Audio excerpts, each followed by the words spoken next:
ศกเมียที่อยู่ท่าเจ้าอยู่สายแม่เมียเจ้าอยู่จอร์เจียหรืออยู่วิจิตราเจ้าอยู่ลาลัดฟอร์ดเวิร์ดบอกแก้วตาหรืออยู่มินิสุตาสันตนาบอกคนดี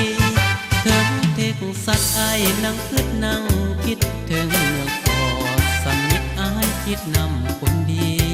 ถามไอ้สมพงษ์แล้วคงงงทันทีถามไอ้เป้ยใจดีบอกเห็นมีดอกมีแววกลับขึ้นสา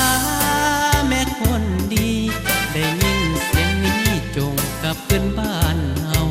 เมื่อสร้างเมื่อสาพัฒนาเมืองลาวจงกลับขึ้นบ้านเฮาอย่ามัวเมานำสังคม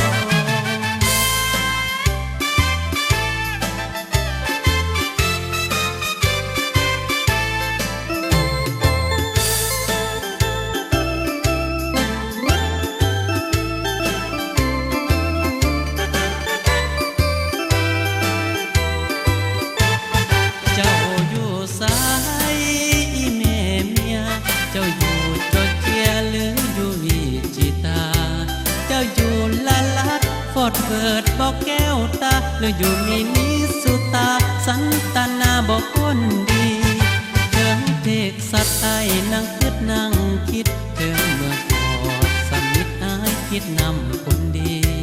ถามไอ้สมพงษ์แล้วก็งงทันทีถามไอ้เป้ยใจดีบอกเห็นมีดอกมีแววกลับขึ้นส